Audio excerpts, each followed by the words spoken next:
Hi, welcome back to My Favorite Mistake. I'm Mark Graben. We're joined today by Bruno Pešec. He helps business leaders innovate profitably. He's the rare innovator who can claim he's worked on a regulation-defying freight train and an award-winning board game. So who knows where the favorite mistake story comes from, those areas or elsewhere. But in addition to his corporate experience, Bruno runs a community of entrepreneurs of several thousand members. He's currently undertaking a doctorate in organizational change with a specific focus on the issues with innovation in large enterprises. Bruno has co-authored the book Augmented Strategy. It's a practical guide to decision-making based on data and human intuition. So before I tell you a little bit more about Bruno, welcome to the show. How are you? Thank you, Mark. So happy to be here and talk about mistakes. Well, good. And boy, maybe you've got a funny story coming up, or it's good sometimes to be able to laugh about our mistakes. So I'm excited about the conversation here. Tell you a little more about Bruno. He also has a master's degree in industrial engineering and management, specializing in production and quality engineering, and he has an advanced management diploma with specialization in strategy and innovation. So like Bruno, I'm an industrial engineer. Maybe in different ways, in different contexts, there's some background also where Bruno's been trained by Toyota in corporate value creation and innovation. So it'd be good to talk about that. And unlike me, he's a passionate practitioner of the martial arts since 1997. And unlike me, he lives in Norway. But you're of Croatia. You're born Croatian. Is that correct, Bruno? That's absolutely correct. So Croatia is one of those small, sunny Mediterranean countries, and Norway is one of those big, cold, dark Scandinavian countries. It's being late afternoon, it's not too dark yet in Norway, right? No, not yet, but soon. But soon. So there's a lot to talk about. I think we have a lot of professional overlap, and I'm really curious to ask you all sorts of things. But the first question, stick to my plan, my standardized work, if you will. Bruno, what's your favorite mistake? Okay, so I've been thinking a lot, and I'm going to share one that's, let's say, more engineering heavy. It is one of my favorite mistakes that I can laugh about today. And I'm grateful for it because I learned so much. And that was very early on in my career as an engineer. I was part of a team of product developers. We were all very young, very ambitious, very hungry. We were biting. And there was a recurrent customer that came to our R&D department. And they said, hey, we want a product that's impossible. We don't want you to use any special alloys. We want you to use, only plain steel. We want this product to be the lightest in the market. We want it to have very big volume. At that time, all similar products in the category that had large volume were also very heavy and very big. So they were asking for all of that. And of course, it had to be very cheap. Right. And they wanted it fast, right? Yeah, that too. And the thing was, as they were talking about it, we were listening and we had so many ideas what we could do about it. But what we noticed was that the client themselves, they were unsure. They were kind of asking for it, didn't expect to get it. But as I told you, we were a bunch of young engineers and we took it really personally. So we worked on it for days. Days turned into weeks. Weeks turned into months. And we were pulling, all stops. So kind of, we were running simulations all the time. And just to give you a little bit insight for the listeners, imagine freight trains. Freight trains are basically big compositions that you put on rails, be it in the USA, be it in Europe. Yes, standards are different, but it's pretty much the same thing. And trains are actually designed for very, very long lifespan. We're talking about 50 years plus, which, today is almost unheard of that you have products with such long lifespans. So the business itself is a little bit weird because manufacturers of the freight trains don't actually earn a lot of money manufacturing freight trains. They earn on maintenance, operations, etc., etc., etc. So here we were. not using any special alloys, running these simulations, making prototypes. People in production absolutely hated us. Like, these guys, what are you making? This is this is not possible to manufacture at scale. But we really wanted to make it, and we succeeded. We succeeded at making a freight train that was the lightest in the market, that had very fancy solutions, that was made only from plain steel, that had very large volume, that was the fastest discharge in the market. And once we came and reported back to the client, they didn't believe us. They didn't believe that combination of physical properties was possible. We had the working prototype. It's not like we had it on a paper.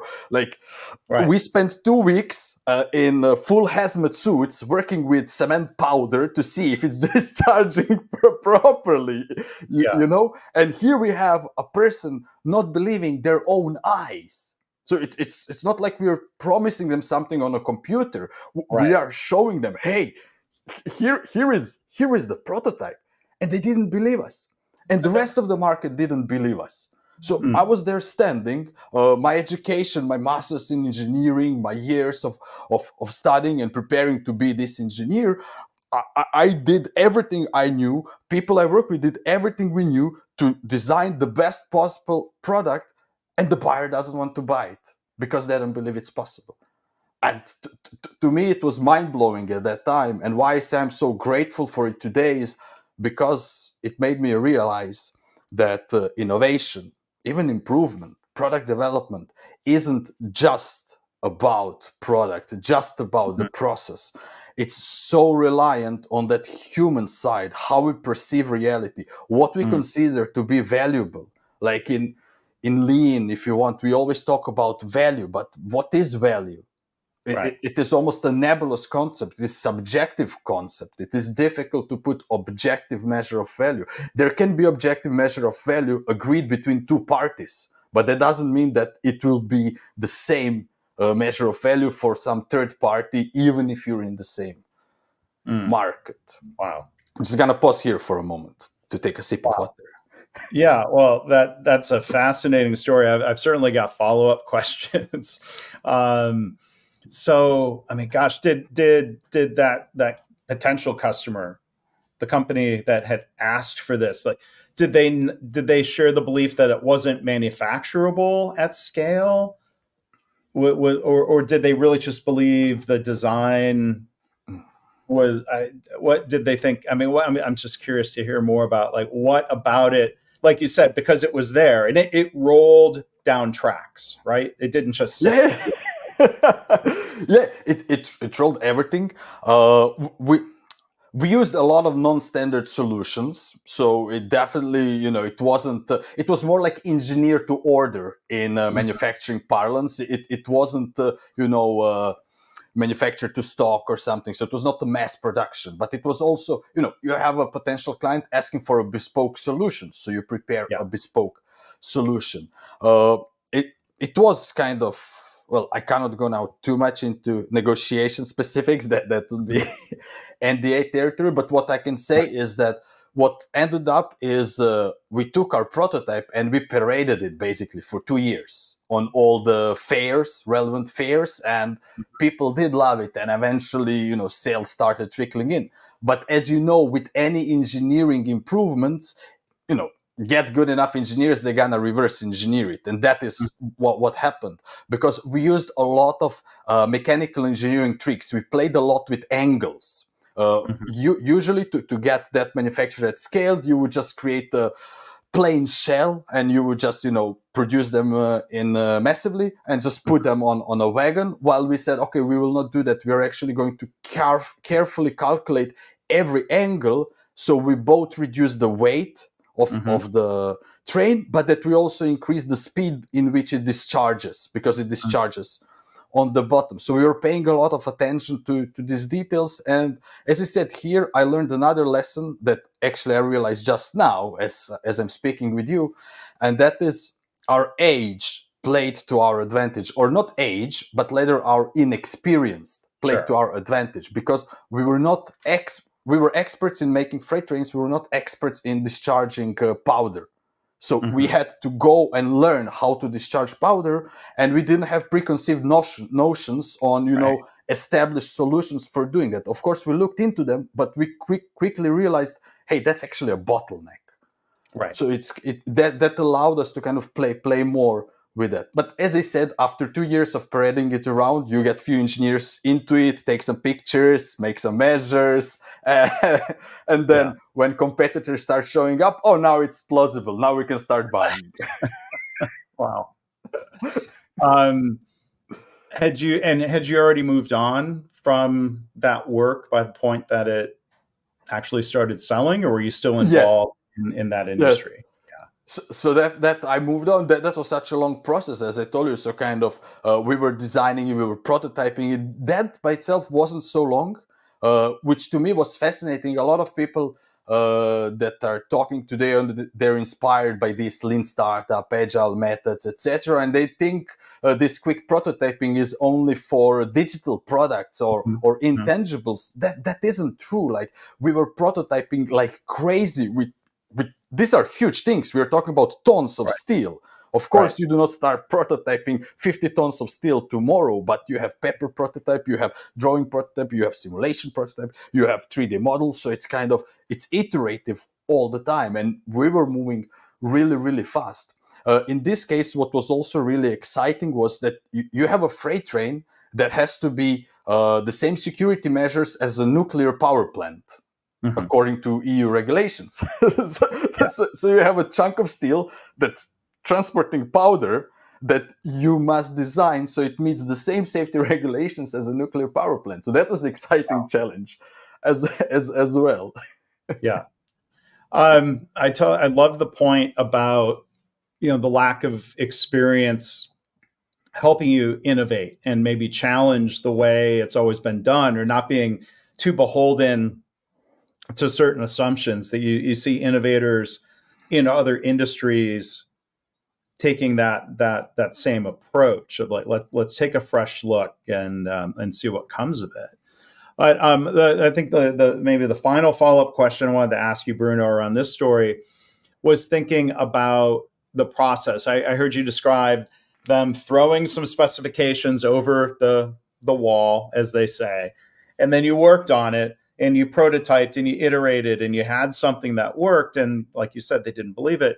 I'm asking you to speculate, but what do you think might have happened if that customer had been more involved in the iteration and the design process in a collaborative way, instead of waiting for you to throw it? Wait, we're not going to throw a train, but you know what I mean? Waiting for you to just present it to them. What might have happened? I would like to think that that would make them believe faster. That's what I would like to think. The cynic in me also recognizes and has learned the hard way that sometimes it's also about politics, relationship between the countries. You know, remember, Europe isn't one integrated market like USA. So when it comes to large orders of specific types of products, there is also relationships between the countries. Like, oh, should we really buy freight trains from Croatia?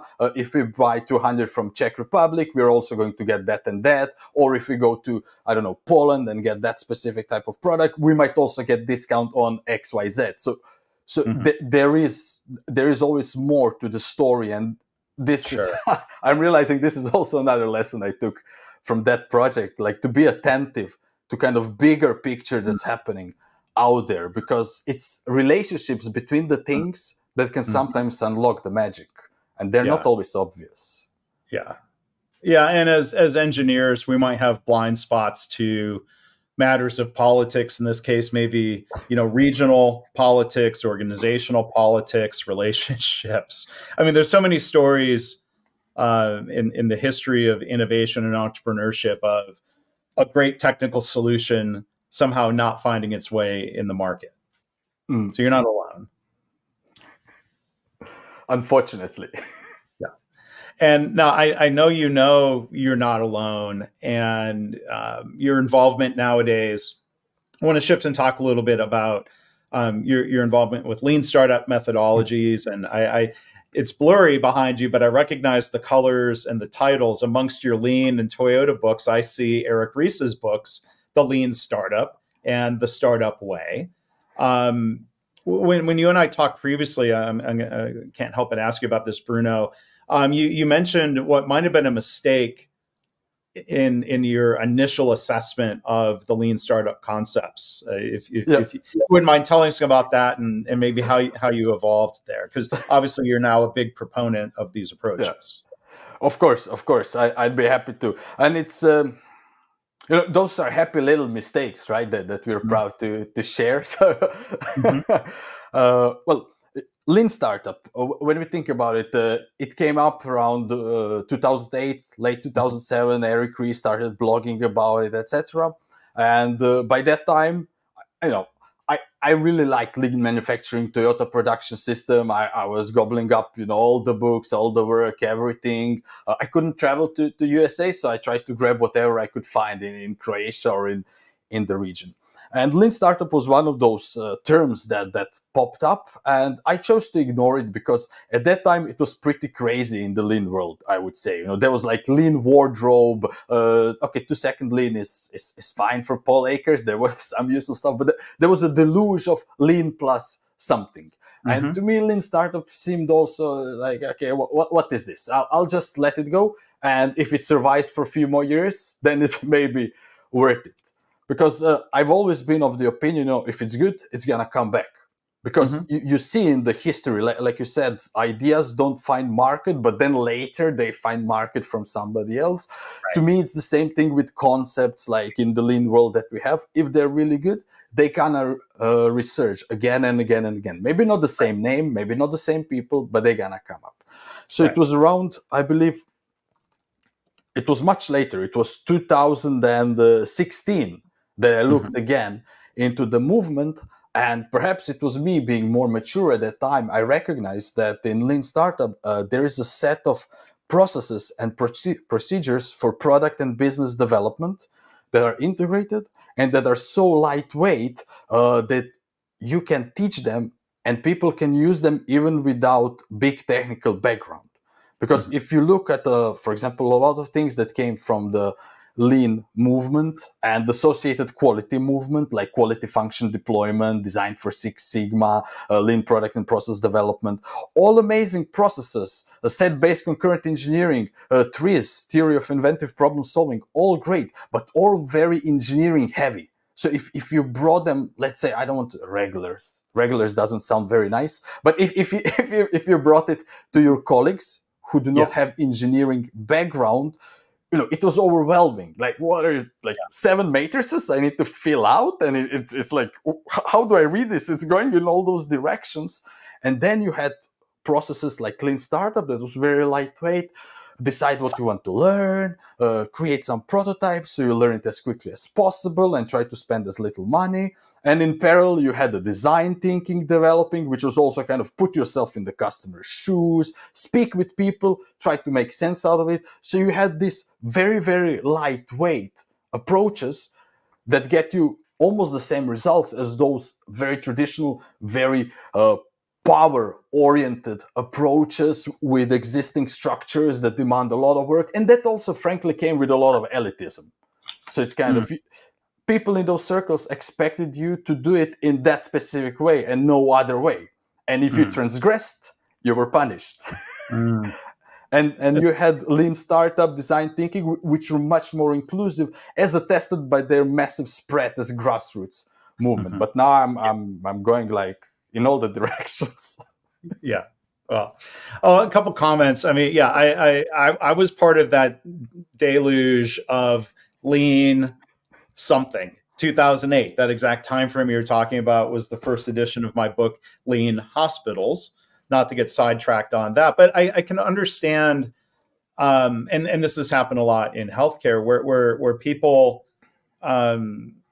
sometimes are skeptical of something that seems a little too trendy. And I think doing something because it's trendy is probably the worst idea, the worst reason to adopt an idea, whether that's lean healthcare, lean hospitals, or lean startup. And one of the thought you talked about those waves of adoption. I think that absolutely happened with lean manufacturing.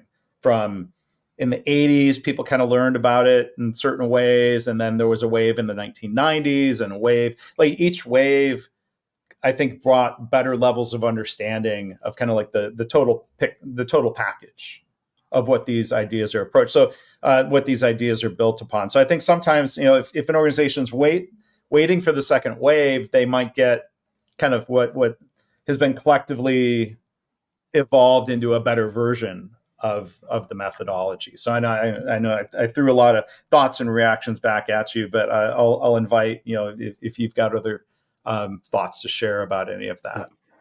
No, I mean, I completely agree. So I remember,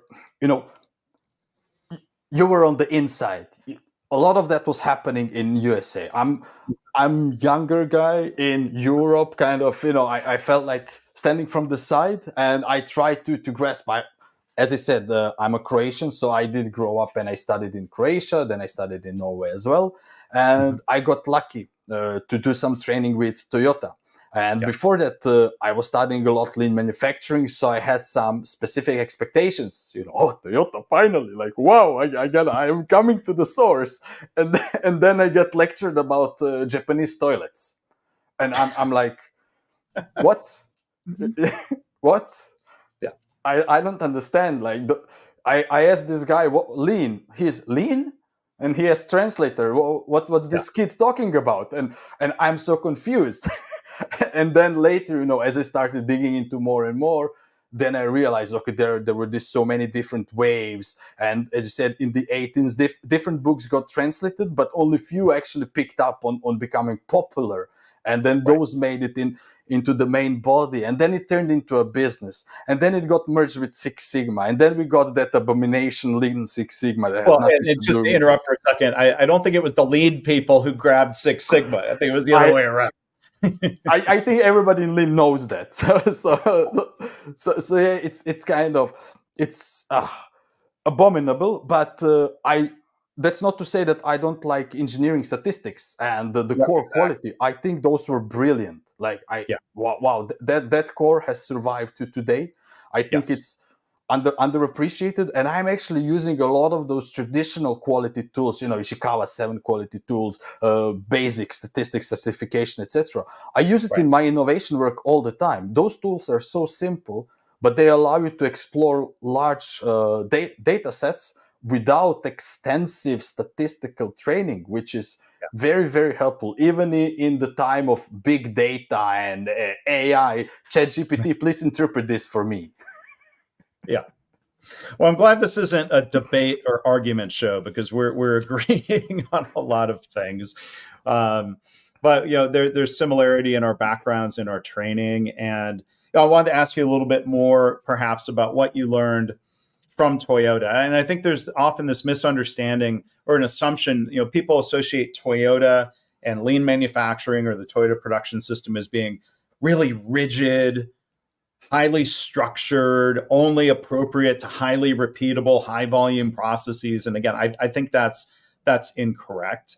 What I'm curious to hear some of your thoughts on what you learned from Toyota about experimental improvement, learning from mistakes, things that are kind of the basis of Eric Ries's lean startup methodology. I see really tight connections there. Yeah. Well, it's what I learned from, for example, when I was part of that training and projects, etc., with Toyota in Europe. I didn't learn a lot what I would expect to learn, kind of, when I was reading Toyota production system, when I was going to my lean manufacturing lectures and etc. It was really a lot about, it's even hard to put it in words. It was almost nebulous to a state. It was kind of very disassociated, very pushing for out of the box, very artistic. There was a lot of emphasis on kanji, on calligraphy, on gentleness of movement, on collaboration, cooperation. So to me, as a young engineer, that specific project was very interesting because it led me to learn a lot of things that I did not expect I would be learning, or that I thought is important to learn.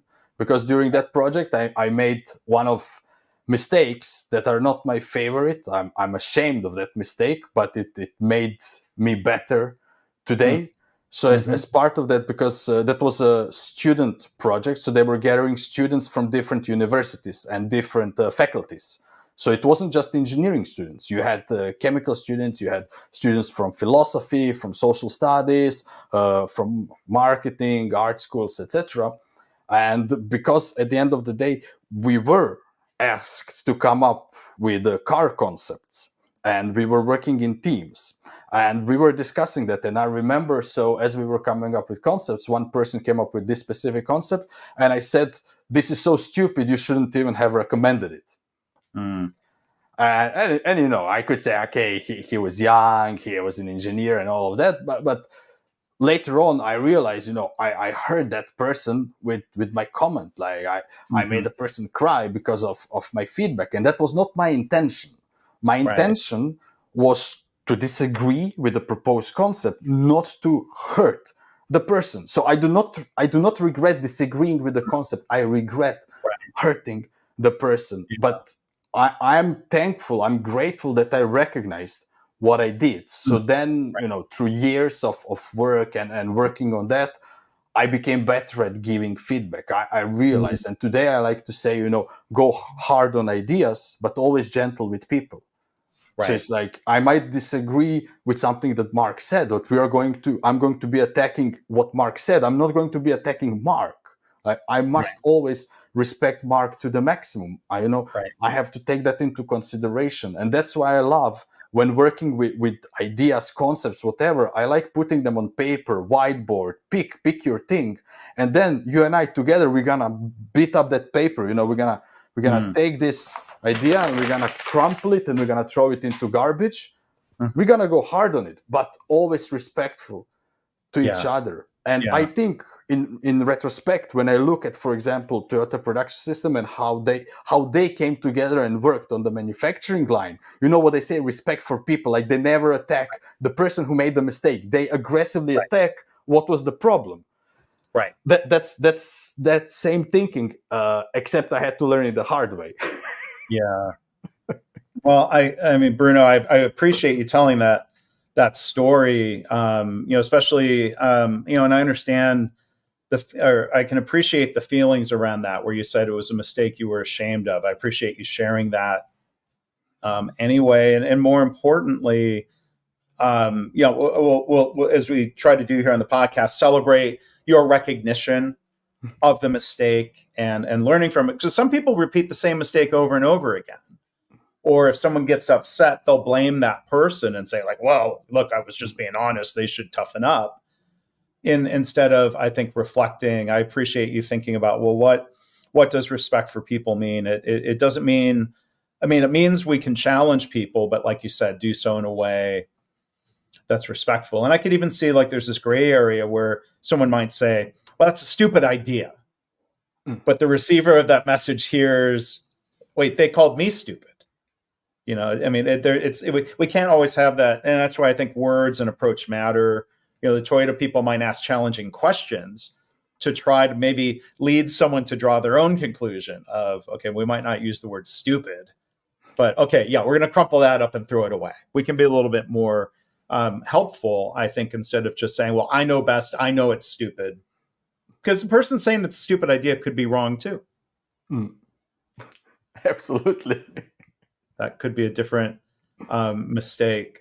So I really appreciate you sharing that story, and that's something a lot of us, you know, it's an ongoing challenge of the art of, you know, as I heard a Toyota person say recently, critique the process instead of critiquing the person. A different way of saying, you know, what you said there. So I also want to ask, because I can see it behind you, and I know this is one of the other things you've been involved in, board games. I see playing Lean 2, related to Lean startup methods. So I was wondering if you can tell us a little bit about the board game. And I feel like I'm asking you to share too many mistakes, but you're being generous in your storytelling that there was a bit of a mistake in the build up to trying to launch that game, if you don't mind sharing about Absolutely, absolutely. So, playing Lean, as you said, is a physical board game for teaching the Lean startup method. And it came to life because my friend Simon, he was running a company at that time, and they were doing a lot of agile training. And in the training, they used a lot of board games. The reason board games are good is because they're basically a bridge between on-the-job training and classroom training. So kind of they're right in between, because our brain has difficulty differentiating experience and emotions in the game or simulation versus reality. So as educational tool, they are great because you create this very real chemical processes in the brain. And then you as a facilitator or teacher, you can connect that to on the job to really improve the learning. That's more of a theory of why games work. In our case, we knew games work, and we wanted to create a game for Lean Startup because there was nothing in the market. And of course, as I already talked about, prototyping, a lot of prototyping, creating first versions, just printing out paper, putting colored sticky notes, etc. And we tested it with many people to see if the rules work, if the people actually learn Lean Startup, can they do something practical after the workshop. And it all worked out really fine. Like, okay, we managed to reduce the complexity of the game. It was very playable. It was so playable, people wanted just to play it, even not learn. And then we decided, okay, let's go to the crowdfunding platform. Like, let's try to crowdfund. We don't want to take on investors. We do not want to bootstrap it. We want to go on crowdfunding. And we launch, and of course, the game flops. It doesn't manage to raise enough funds. But it did raise almost half of the funds. So what we started looking into is like, who are these people that actually left their money and why? And this is where we found our big mistake, through speaking with actual paying customers. Our big assumption was that our buying customers are going to be the players of the game, people who want to learn Lean Startup. But the only people that were actually leaving money were educators, Lean coaches, agile coaches, corporate trainers, university professors. So people who basically had the same need as us. We want the teaching tool that will make it easy. We don't want to give them Eric Ries's book. We don't want to have 4 hours of lecture. We want them something experiential. And then we started asking, okay, what is important to you? We took care of the players. So that is what we were testing extensively. But we didn't test anything, with the actual educators.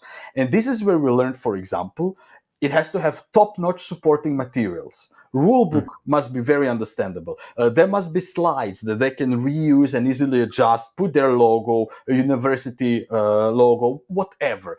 It needs to be backed by a thought leader, because it's very important that if they're asking for funding, that they can say, this is stamp of approval from that and that person. And another thing, the third thing was, it has to look good on a shelf.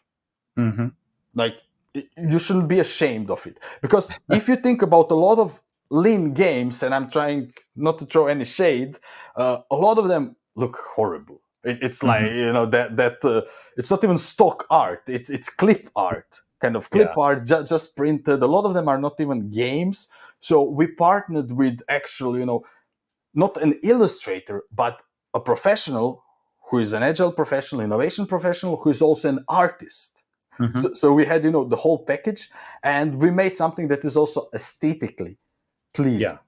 And this is not a mistake I'm ashamed to share, because then we came back to the crowdfunding. It was boom, extremely successful. A few years later, completely sold out. Version 2, almost completely sold out. Hundreds of facilitators around the globe. So it was a very good early mistake. And we were lucky that it happened. And we were lucky that those people wanted to speak with us, because, it's not like we could chase them down. We could only send an email and give a phone call. Hey, would you like to share more? Because this failed, but we want to learn. Why did you invest? Right. Well, that's a great story too. And I hear, I think, some learning from the freight train design process, not direct parallels, but looking beyond just the technical, right? You'd say, well, this game is technically perfect, but feedback might have said, well, it seems too complicated, aesthetically unappealing. Like, you know, it sounded like you looked at the bigger picture of what that product needed to be. So, I mean, it seems like maybe not directly so, but some learning from earlier mistakes. Am I reading too much into it, or is that? It's a good connection. It's a good connection. We were definitely. I mean, then it was we. It's always we. It's never alone. But yeah, I was definitely bringing more of that and other mistakes I learned, and it was. We knew it was important to involve the customer.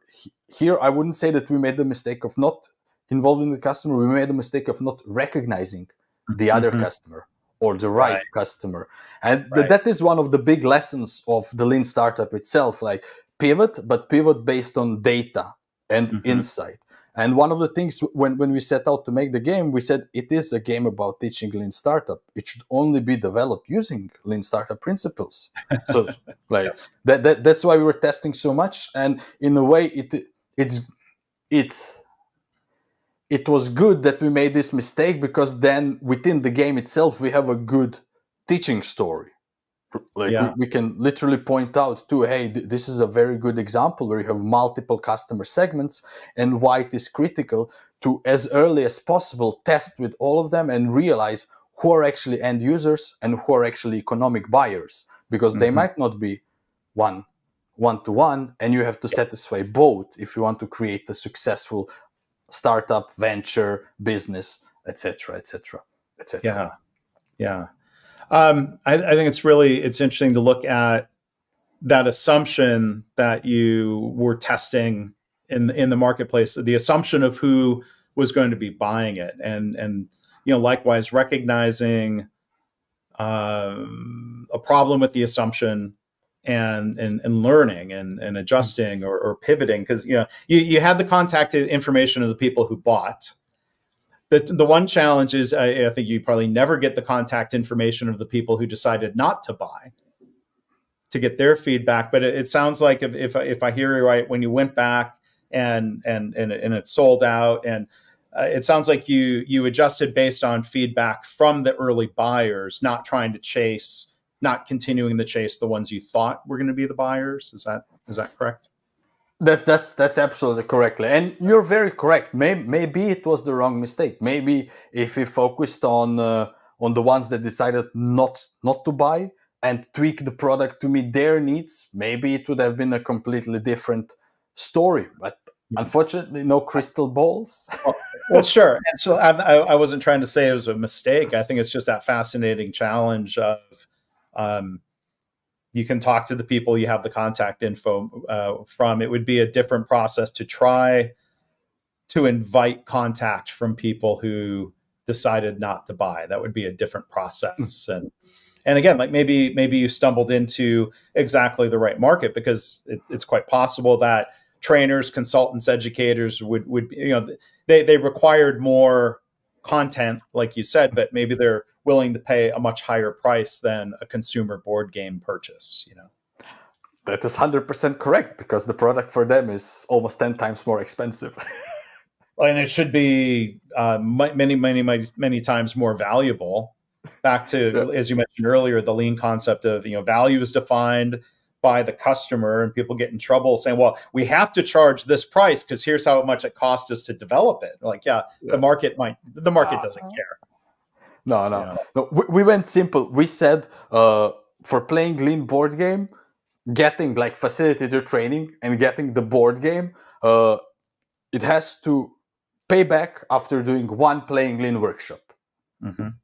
That's it. So, and that's what we say. You become playing lean facilitator, you run one paid playing lean workshop, you paid back your whole investment. Everything after that is pure profit. So it's kind of it's very valuable deal compared because now we're going into business model specifics. When Simon and I were discussing it, you know, both of us have our, let's say, main jobs. I'm a consultant. He's a chief product officer in his company. So playing lean for us is something fun. a way to express our creativity, to do something gamified, etc. Our well-being does not depend on the success of playing lean. It is nice if it's successful. It is okay if it doesn't, if it stops selling, etc. So that also reduces the pressure. For example, you have businesses that their whole core business is creating educational board games, and then they must keep on pushing out, keep selling, etc. In my opinion, playing lean is a very niche product. It is a niche of a niche. Like lean startup is small niche, and then you have educational board game for that small niche. Yes, it is used by people to make psychological assessments, to train entrepreneurial skills, etc. It's used for many different purposes, but when we set it out, it was for a very small niche. It brings joy when you see people use it creatively and differently, etc. But there is freedom in not having to have this a massive smashing success. It's nice when it is, though. Yeah, of course. Well, I'm going to go learn more about that, Bruno. I'm within that niche of people who maybe could help bring that game to people through workshops, and we'll put links in the show notes. You can learn more at playinglean.com.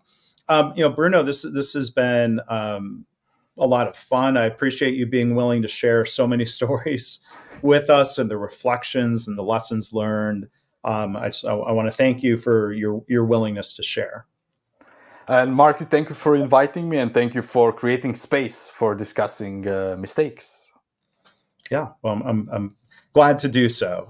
So again, we've been joined Bruno Pešec. You can find links and more information about him in the show notes. So again, thanks so much.